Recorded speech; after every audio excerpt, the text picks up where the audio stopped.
All right, let's quickly take a look at what the markets are up to this morning. So like we said earlier, the Nifty is above 10,400, from 10,300, excuse me, but has cooled off slightly from the high of the day of 10,400. And select stocks for you. Infosys is up 6%. IOC is up 5.5%. PPCL is up 5.67%. TCS is up 4.16%. On the losing side, you have a Kotak Bank, which is losing today nearly 3% down. Bajaj Finance down nearly 1.2%. A Hindustan Unilever down 1.14%. An Infratel down 1%. And a Sun Pharma down 1%. So some weakness in select larger stocks as well.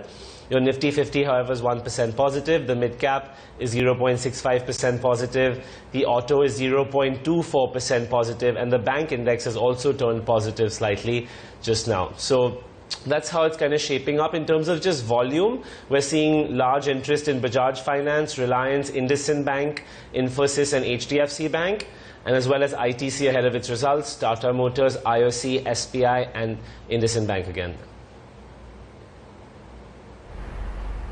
Let's just bring up our stock cloud for this morning as well. We have a whole bunch of new stocks on there. So today, Infosys, one which is clearly tearing away. You have Wipro, you have a Just Style, an Endurance Tech and a Varroc. Some of these are numbers related. An IOB, an Indian Bank, a Glenmark Pharma again, which is in anticipation of some numbers. You have a Coal India, and then a Sumitomo Chemical, which is also really surging up. That's a clear winner from the agrochem space. That stock has given a really good return in the last 1 month. That's the cloud for this morning.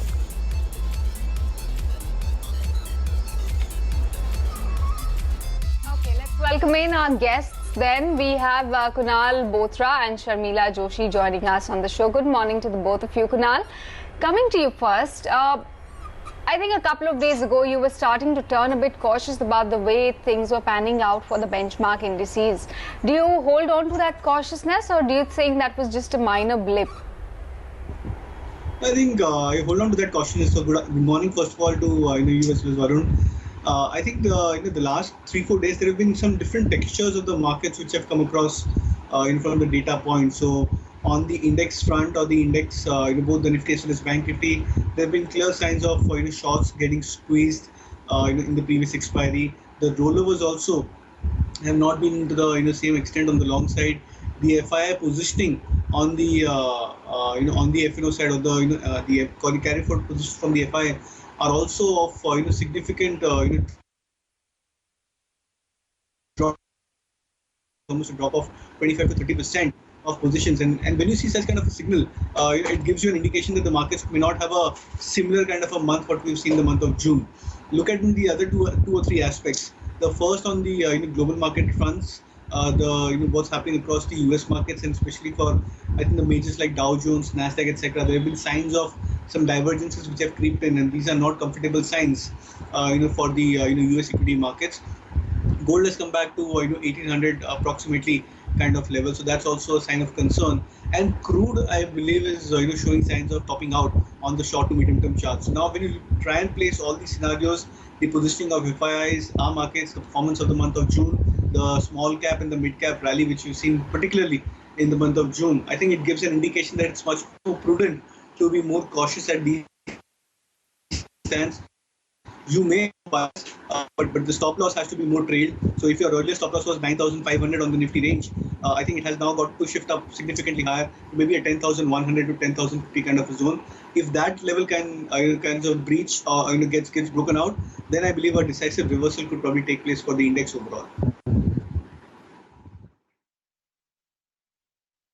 All right, thanks for that, Kunal. Sharmila, coming to you as well.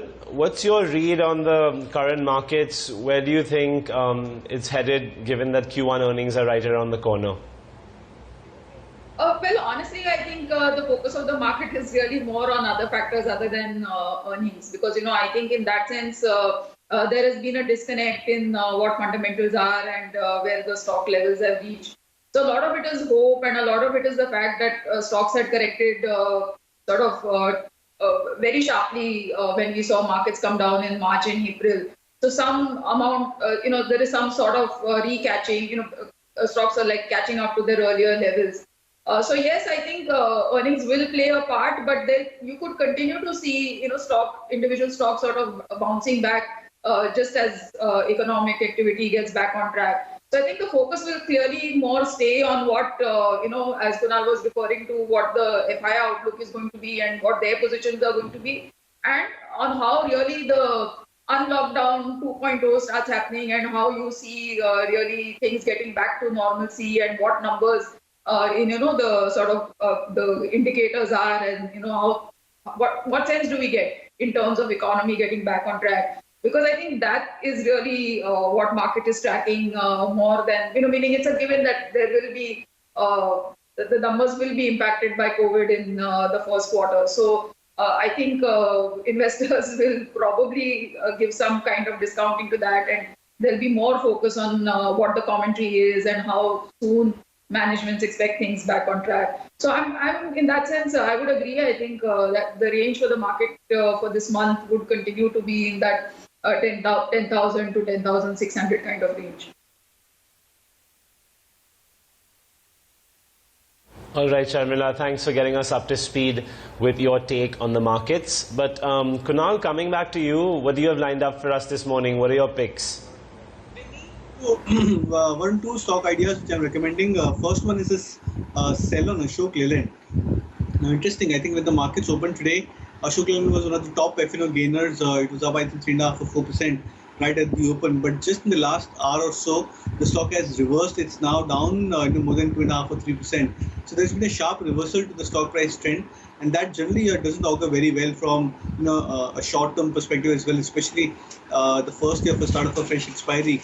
That generally calls for some sort of a short-term reversal. So I would be of the view that Ashok Leyland could see a downward drift from current levels, hence a sell. Targets of 47, stop loss at 55. The second would be a buy on VIP Industries. It's a very interesting chart. I think after almost 3 months of sideways range, the stock is finally managing to break out above a major resistance point. So 278 to 280 is a major resistance zone for VIP. A break above this could complete a cup and handle kind of a bullish pattern, which is a very, very important and a significant bullish pattern from short to medium term perspective. A decent move on the upside over the near term.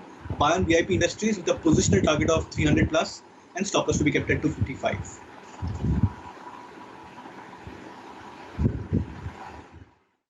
Sharmila, what are your stock ideas that you'd like to share with our viewers? Oh, I'm going with some consumption names. I think, as we were discussing earlier, I think, once you're sort of the dust settles on the catch-up sort of where stocks had corrected too much, ultimately you would want to look at names where you're going to see like a stable revenue picture going forward. So I think, two names that I can think of. One would be in the white goods sort of space, which is IFB, because, the channel checks seem to suggest that there is a lot of demand coming for their products, especially washing machines, dishwashers, etc. So I think that's a stock that one can look at. And I think another stock is Tata Consumer Products. We have seen the Tata Chemicals business getting merged with Tata Global and then the name changed to Tata Consumer. So I think now the company is sort of poised to take, sort of full advantage of all the synergies as well as their brand name. And again, I think here the demand picture has been very robust even in COVID times, because obviously, this is sort of in the essential goods space. So, that's a very interesting name that I think can be looked at.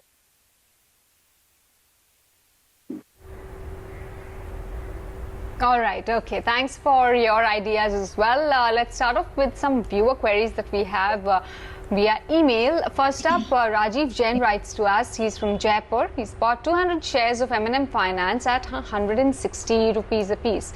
And his time horizon is long term, he says. So, Kunal, coming first to you, M&M Finance, how does it look on the charts?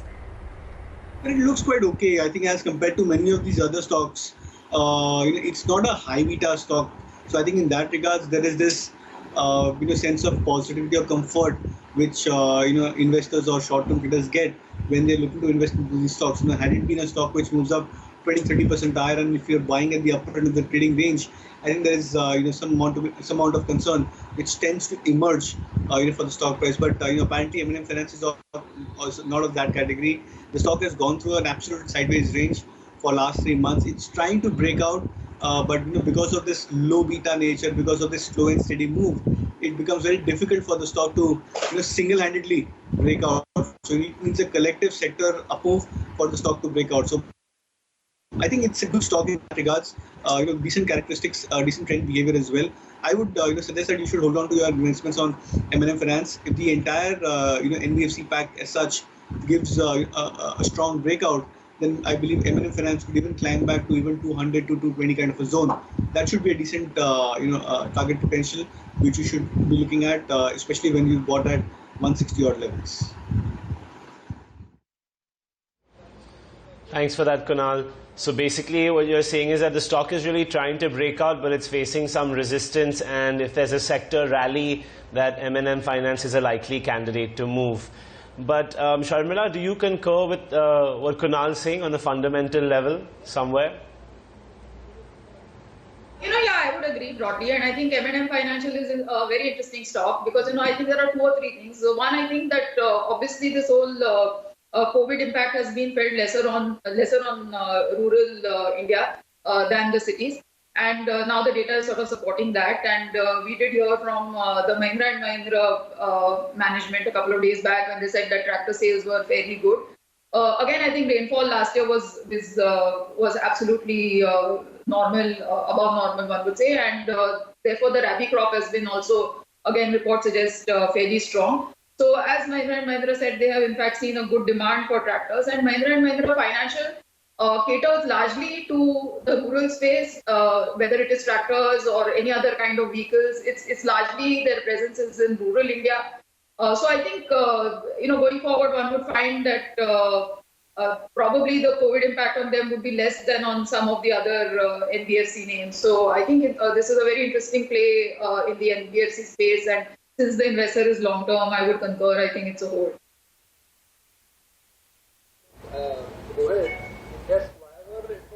All right, thanks for that, Sharmila. Just stick on with us for a second. We're going to bring up the next query. We have Kumar S. writing to us from Tamil Nadu, and he wants to invest in steel companies from a long-term perspective. So would you like to flag off some names within the steel sector that are looking appealing to you? Sure. I think not just steel, but I would also extend it and include Hindalco, which is an aluminium play in the space. I think one thing the investor definitely needs to keep in mind is that the volatility that we are seeing on metals as a space. In fact, just before this whole COVID situation set off, they were in fact beginning to come into their own, and we were beginning to see that recovery on metals because that entire year and a half had really not been that great for metals as a play because of the standoff between US and China. And we were just beginning to see some kind of resolution, and they had reached some kind of a trade pact, which is again now off as of this point in time. So that was actually what was putting pressure on metals globally, and you do feel the impact on Indian metal prices as well. Having said that, I think since the investor is long term, and obviously this is a commodity play which is very important in light of everything that is happening, and I think that going forward you will find value here. I like Hindalco because once again I think their domestic numbers seem to suggest that their aluminium business has done well over this past year. And their other presence is actually in the US, which also we are beginning to see open up. So hopefully things will get back on track there as well. So one name would be Hindalco, and from the steel play, I would really go with JSPL. There again, we've seen that results have been better than what in fact analysts had expected. And going forward, one would expect them to improve on these numbers. So I think these would be the 2 recommendations from my side on the metal space.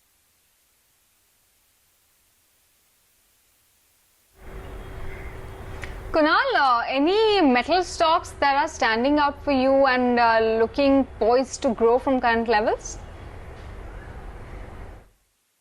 Quite a few, in fact, in current, and even if you look at large cap names, I think Tata Steel looks to be one of the decent poised large cap names on the metal pack.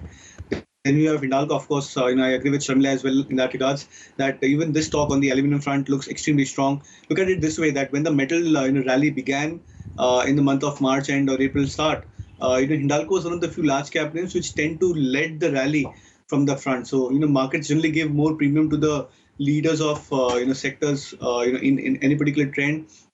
And I believe in that regards, Hindalco should do, fairly well for itself. Jindal Steel, more of a mid-cap name, slight high beta. So if you are more of the risk appetite or slightly on the risk appetite side, then you can even look at Jindal Steel as well as one of the interesting buys from short to medium term perspective. And I think from the other names, the likes of Nalco, Hindustan Zinc on the short term charts also looks fairly attractive. So there are a lot of options on the metal pack. I think it depends on the risk appetite. If you're looking for large cap names, then I would recommend maybe a Tata Steel and Hindalco. From the mid cap front, you can look at JSPL. You can probably look at even a Nalco or Hindustan Zinc as well.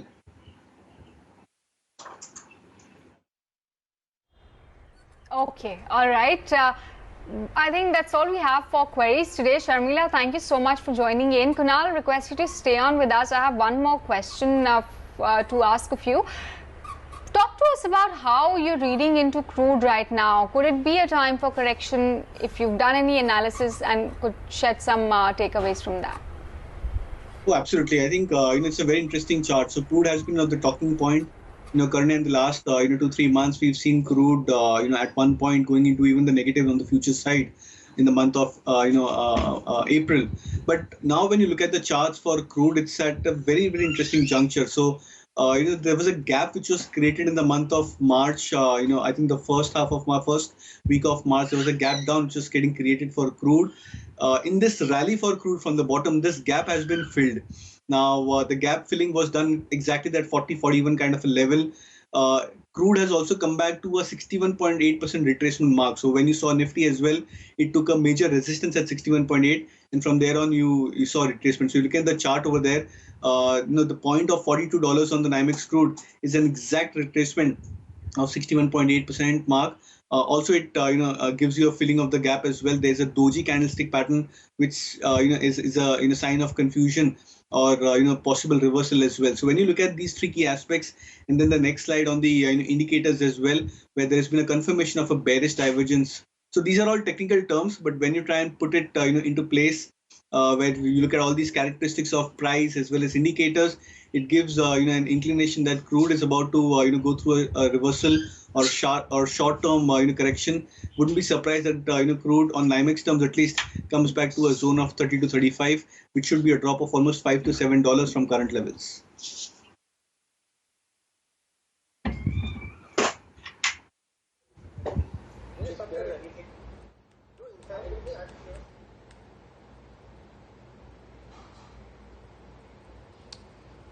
All right, thanks for that, Kunal. That was really interesting analysis. On that note, let's slip into a quick break here and buy now, sell now. Plenty lined up when we come back.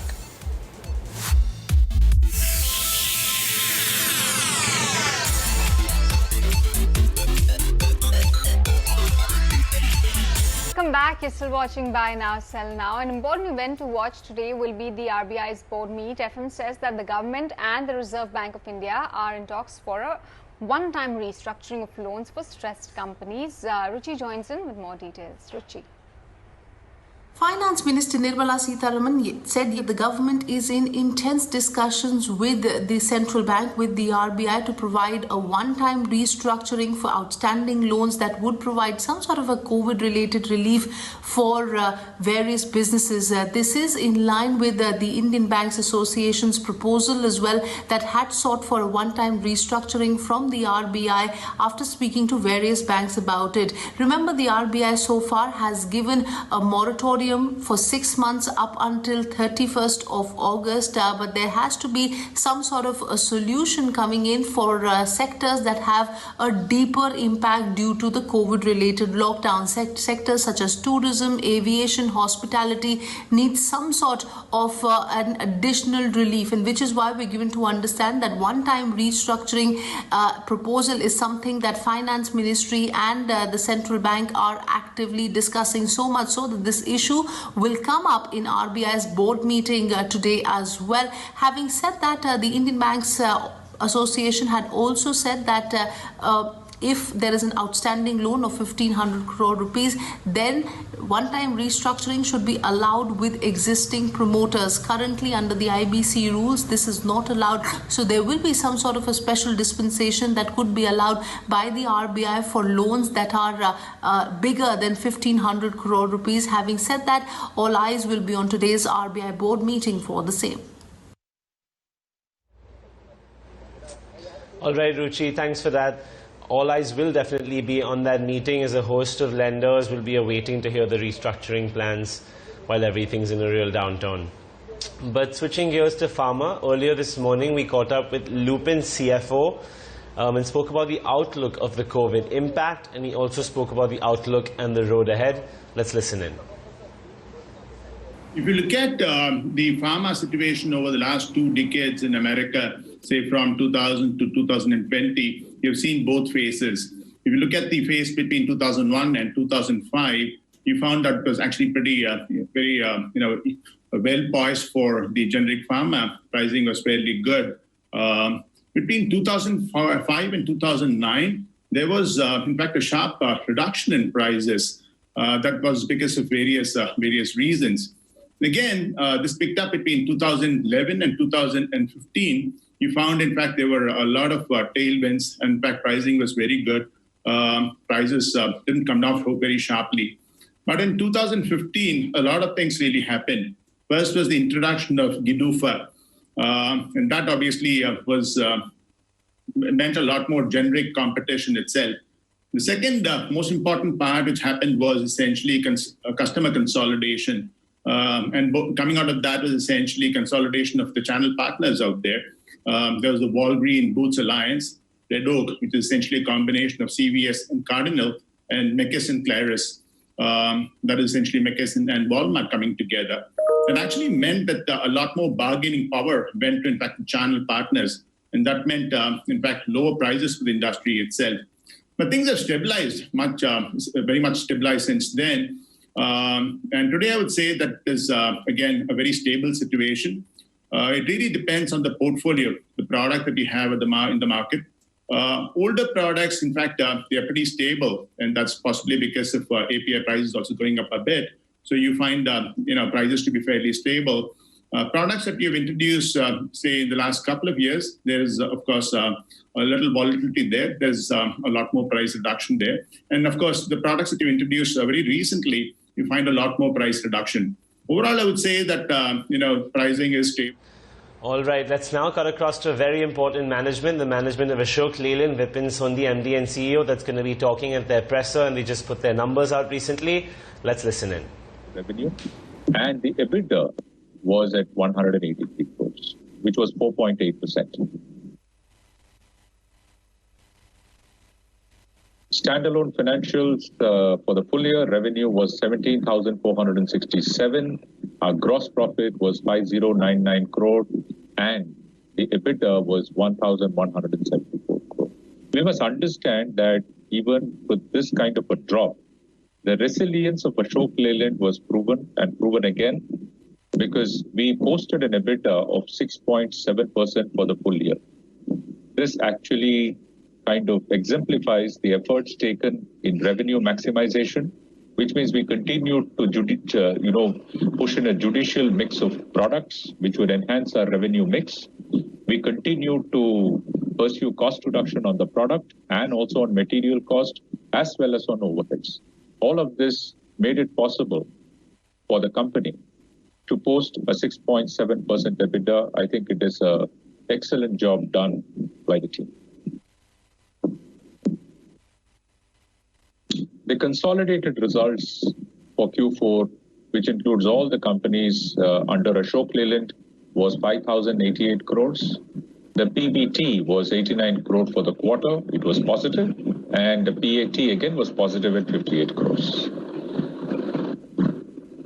And for the full year, the revenues were 21,951 crore. The PBT was 739 crore. And the PAT 460 crores.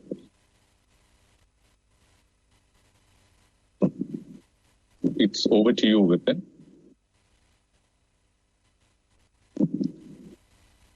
You're on mute. Thank you, Gopal. And the way forward, lots of opportunities. Can we have the next slide? The Avatar launched 3 weeks ago, gaining traction, 18.5 ton to 55 ton, combines 3 platforms into one. And as we tagged it as designed by the customer, delivered by Ashok Leyland, the same touch, look, feel with the BS6. The new range of buses, and these will roll out in successive months. Fully built buses is where, in which direction the industry is moving. We offer not only safety, comfort, but a very common styling. It's something that we're really looking forward to seeing unique Ashok Leyland buses, a segment in which we are already extremely strong. And lots of growth areas. The LCV, we will be expanding the range, and we will come back to you shortly. I mentioned about defense being a vertical. We have a robust order pipeline, and we will see where opportunities open up. We have electric buses which are plying in Ahmedabad and Chennai. We're keeping our electric bus program alive in terms of being sure that we're working on the technologies. Over a 5-year period, we will expand more and more into international markets. We have the new LCV platform of Phoenix, which will come in both left-hand and right-hand drive. The Avatar is designed, protected to be in left-hand and right-hand drive as well. I mentioned to you about the power solutions business, more applications, more customers, more reaching out, and therefore an opportunity as well. Service and parts primarily is to ensure that we continue to serve the customer, then delight the customer, but it also serves as an important business vertical for us, and that will continue as well.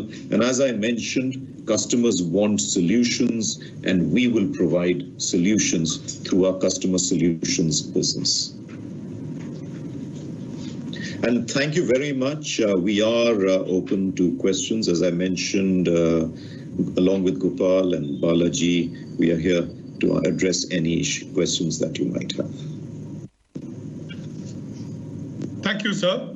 We have a couple of questions which have come in. The first question is on the outlook for the full year 2020. So I request our CFO to take this question and answer it for us.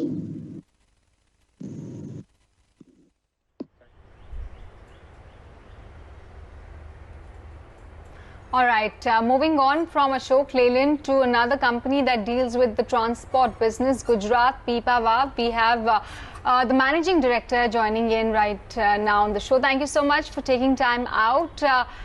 If you look at how the data is panning out for private port volumes, they're substantially lower than the FY20 levels. Volumes, of course, are showing improvement in May. And in fact, among the private ports, Pipavav continues to be relatively well off. Can you tell us how the life after COVID has been panning out for you, and what's making you sort of be in a relatively stronger position? Yeah, good morning and thanks for having me. I would like to start by saying that we are still in the middle of COVID, and it is probably going to take a long time to get on the other side. But we are in the middle of it, but we are dealing with it. And what we have seen in Pipavav is that we have stabilized the operation, and we have been uninterrupted for a very long period of time. And that has helped us, as you rightfully mentioned, volumes are recovering. We have, of course, had and still see some cancelled sailings, especially from container shipping lines. But I expect that we will see a long U-shaped recovery. And with a little luck, perhaps we will meet the full year estimate in terms of volume by December, which we will see when we get there.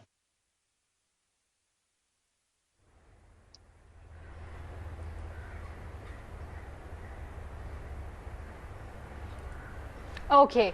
And where do you see growth coming from over the next couple of quarters, and the kind of share expansion, if at all, if you could give us some outlook or some kind of a trajectory for that as well for the rest of the year? Yeah, I think we will get into a period where the container traffic is going to be more stable, and we will see container volumes, both import and export, increase and get back to pre-COVID levels. over the next few quarters. But where we are seeing right now is actually that we are getting into some seasonality, such as agricultural exports from India to the Middle East. We are in the middle of that. In Pipavav, we're also lucky that we are not only basing ourselves on containers, we have a number of other activities. We have imports of LPG, we have import of fertilizer, and at the moment, as you know, we are standing in the beginning of the monsoon season, and fertilizers are in high demand, and we have a very strong pipeline of that commodity coming in over the next 6 to 8 weeks, actually. So we have a good hedging. And then when we get further down the road, I'm very excited about something which also triggered me to mention here now that I saw Ashok Leyland. We are also going electrical. So we have the DFC, the dedicated freight corridor, that is very well progressed on the western corridor between Mumbai and Delhi is almost ready when we come to Gujarat. And in Pipavav, we are very much preparing for that. We are electrifying our rail tracks so that we have a double stack train capabilities with electrified locomotives. That's very exciting for both the environment, but certainly also for us, because it means a very reliable evacuation to and from the port. When we compare with one of the COVID learnings, that has been that in certain ports, they were very, very dependent on truck drivers. And we don't have that issue. And with the DFC, it is looking to be even better.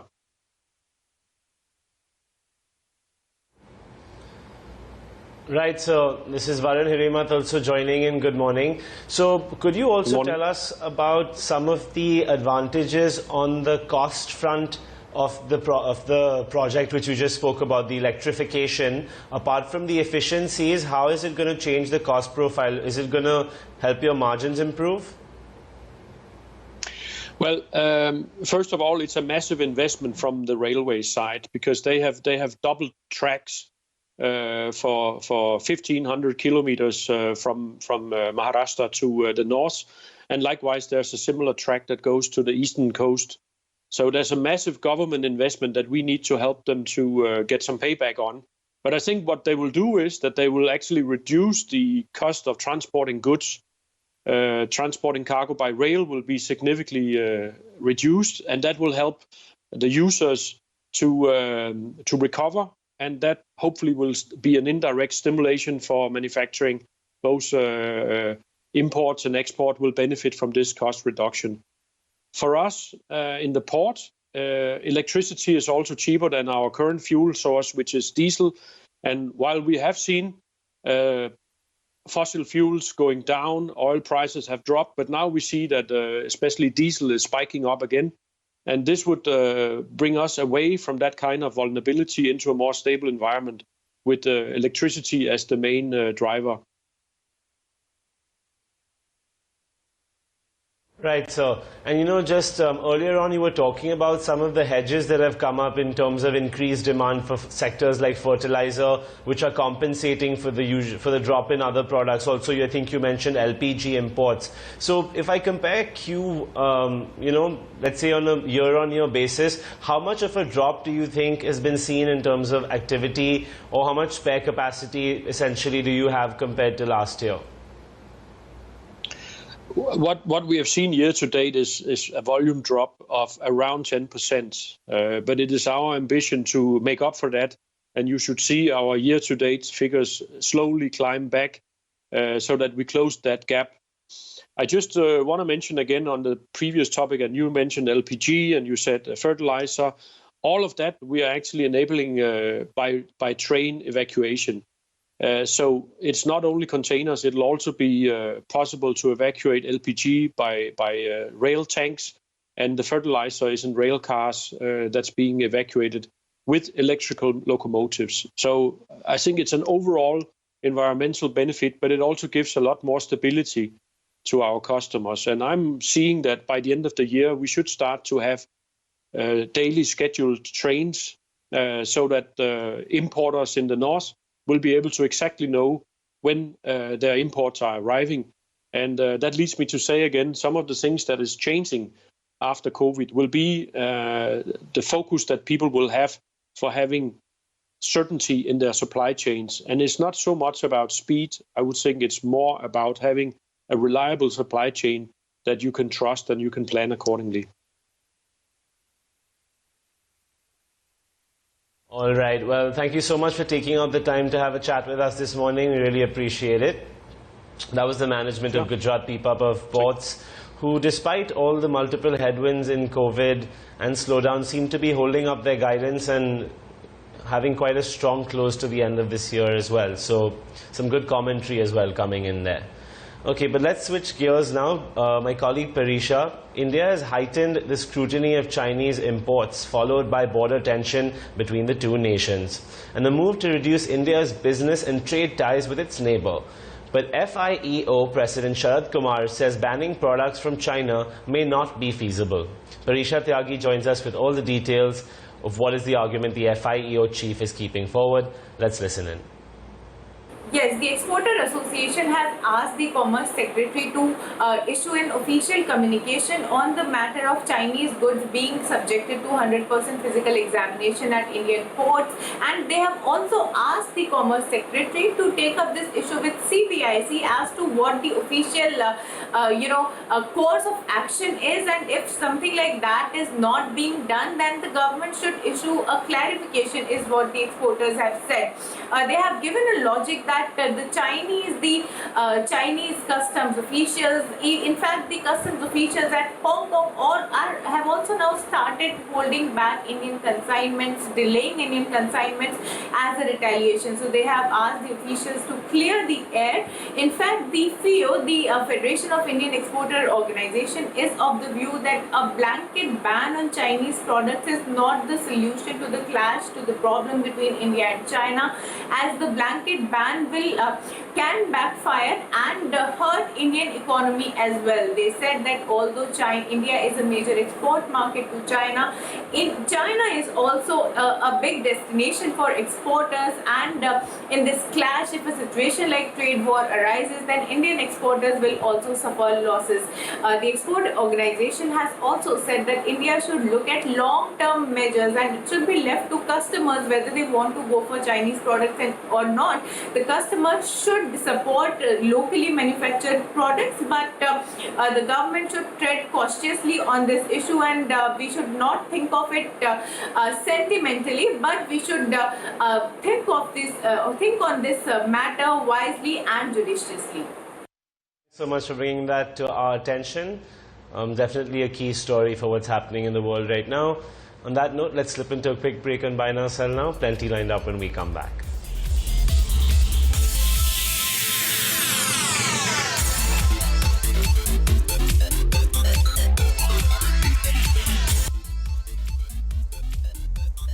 Welcome back. You're still watching Buy Now, Sell Now on ET Now, and time to talk about an important update with respect to Vedanta that came by last evening. And to talk about that, we also have a guest joining us, Mr. J.N. Gupta. Essentially, they've received a shareholder note for delisting, but the law says no votes cast by public shareholder in favor to be at least 2 times the votes against it. Mr. Gupta, it's a sorry state only when 32% of the public retail investors vote on a delisting plan. Looking at the outcome, what is your view?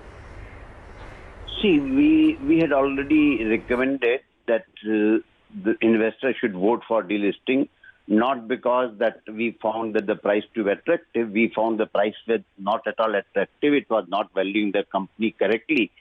But we had anticipated that the first port of call was the board, and board would be working in the interest of shareholder and saying that the proposal was not in the interest of shareholder.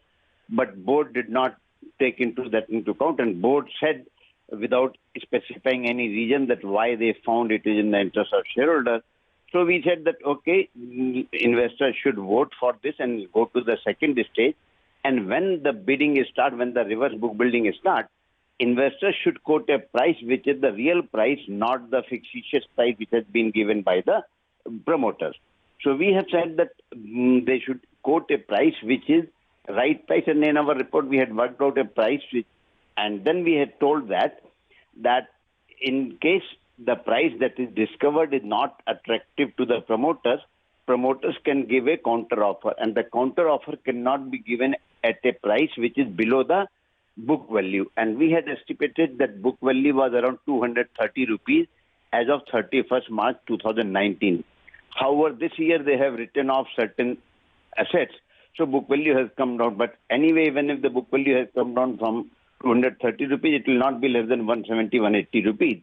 So my advice, we have advised that investors should do their homework well, and when the bidding starts, they should quote a price which is certainly above the book value, so that if at all a counter offer is made, it should be attractive. If investors bid at a price which is less than the book value, then there will be no counter offer and promoter will walk away with the lot of gains. So in order not to have promoter take cream of the company, so we had estimated. Secondly, what we have said that there is a need to revise the delisting regulation by SEBI on couple of things. First, the regulation does not spell out that how the directors will say that it is in the interest of shareholders. So we have said that go back to the takeover regulation where a committee of independent directors says that how it is in the interest of shareholders. That is one. The secondly, MCA guideline in case of restructuring says that when the directors meet and vote, the notice should spell out which director voted for what. So in this case also, delisting case also, the regulation should change that when the board meeting happens, the notice should say that in the board meeting which director had voted for the proposal which has opposed. So that what will happen, the public will know that how the directors are behaving, because as on date we do not know whether one independent director voted in favor or all independent director voted in favor. And third and most important, what we have suggested is that there is nothing against promoters making such frivolous offer where the value that is offered is much, much below the real intrinsic value. So we have said that the regulation should say that if a promoter makes an offer and if another counterparty feels that this offer is very low, they can also say that at 10% plus, they are going to buy entire promoter shareholder and promoter should be bound to sell that.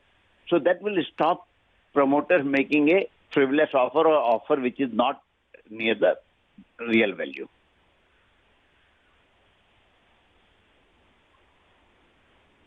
Okay, so if a shareholder is not happy with the delisting price, is there any recourse provided by SEBI or otherwise that they can exercise? No, the recourse is very simple. SEBI cannot get into the shareholder decisions. The recourse is in the form of reverse book building. So if the shareholder feels that the price is not good that is offered by the promoter, that is the floor price that has been offered at 87.5 rupees, the shareholders have two options. One, not to bid at all, or to bid at a price which they feel is good price. Now, assuming that the shareholder has voted at a X price, but the final delisting price happens to be less than X, and delisting is successful. So what will happen? The delisting will go ahead with X minus whatever price was there. Then the shareholder which had bid for X will still have an option to sell the shares to the company at X minus Y, whatever is the delisting price. And second thing is that if the investors in the delisting offer, more than 10% investors do not participate in the delisting offer, then what will happen? Promoter will never be able to reach the 90% threshold and delisting will not happen. So all depends now today, one, whether the people, the investors are offering shares for delisting or not, and at what price they are offering. My advice would be that consult your advisors or do your valuation, look at what has been the value of the past and whether in last 3 months value has been lost so much that the share price should be 50% of what it was earlier, and then they should exercise caution and bid if at all they want to participate.